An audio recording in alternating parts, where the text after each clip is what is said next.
The Joe Rogan Experience. My pleasure. So tell me what's up. Are we in trouble? What's going on, man? No, it's World War III. Haven't you heard? Is it? Yeah, no. No, it's not. No, I'm here to burst that bubble, I think. Not that anyone's going to say, okay, I'm writing this down. Mike said no World War III.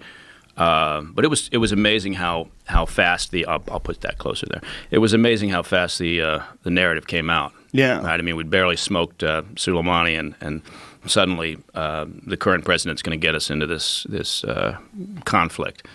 And I was nervous. Well, I think everybody stepped back because it was such a shock to the system, right? Yeah. I mean, when was the last time we dealt with Iran in this fashion? I mean, as opposed to like a harshly worded démarche or a note or maybe an extra sanction here or there. But it was such a strange development that I think it did, and the natural reaction was to say, oh my God, here we go. You know, and certainly everybody's exhausted from, 19 years out there. So, but, I was shocked that Trump could make that call because they had a bunch of different options. They're like, or we could kill him. He's like, let's kill him. Well, I was like, whoa, I didn't know you could do that. Well, you know what? He's been a target before. Yes. Soleimani is. I mean, there's.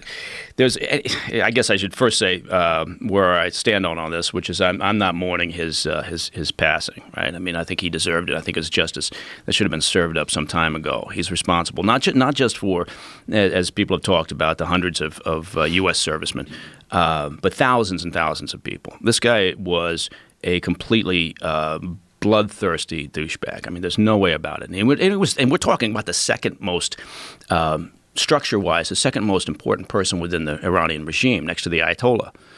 So, but the idea that somehow we took out a foreign leader, right, or a military general like he was some sort of Eisenhower, is insane. The guy was a mob boss. He was the head terrorist for a state that is the number one sponsor of terrorism around the world, and so. But he's been on target lists for a long time.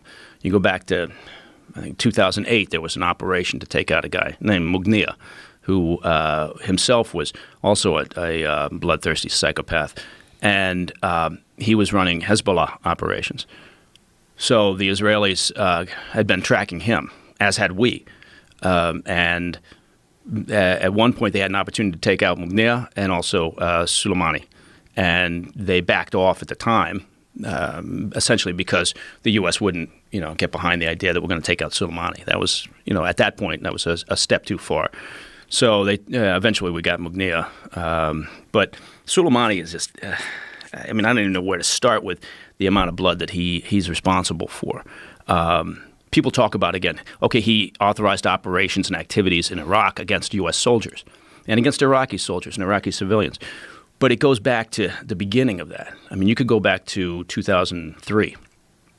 And Soleimani was the architect. He dreamt up this idea as the U.S. was going into Iraq that he was going to, what he did was insane. He basically authorized, he's in charge, right? So he authorizes the release of a bunch of Sunnis that they've been holding on to, Iran being Shiite, arch rivals being the Sunnis, essentially. And the Saudis are their arch enemy, a Sunni nation. But he released all these Sunni extremists that Iran had been holding on to, essentially ever since we had gone into Afghanistan, right after 9/11. And he released them into Iraq, including a guy named Zarqawi, who became the head of al-Qaeda in Iraq. And within a few months of our getting out to Iraq, these Sunnis, under Soleimani's tutelage, had a series of bombings and started bombing everything from Shiite mosques to UN facilities, a Jordanian embassy, a variety of targets, killing thousands of Shiites. Now, he's a Shiite, right? So this is how bad this guy is. He goes into Iraq with this plan that I'm going to push the Shiite in Iraq to Iran. I'm going to make them come to us for protection, for coverage, essentially. We can ride in there because what does he want? He wants to exert their influence within Iraq. He doesn't want a strong Iraq. He doesn't want the U.S. in there building a strong, stable Iraq. You go back to the Iran-Iraq War where Soleimani started his military career. And, he's not, there's no way, he's a true believer. There's no way he's ever going to let Iraq become stable again. And he's insane enough that he kills thousands of Shiite, his own people, right, in order to push the Shiite population in Iraq to Iran. I don't know if I'm may not be being eloquent enough, but false flag operations. Who's he blaming? These it's not the Sunnis. It's the Sunnis who are doing he's it. The Sunni blaming it on the extremists. Sunnis. Yeah, but he's authorized and he's pushed them into Iraq to do this. And so he was always very unusually capable at walking a fine line between his own Shiite beliefs, population, everything, and at times being able to be sort of a puppet master for Sunni extremists when it suited his cause.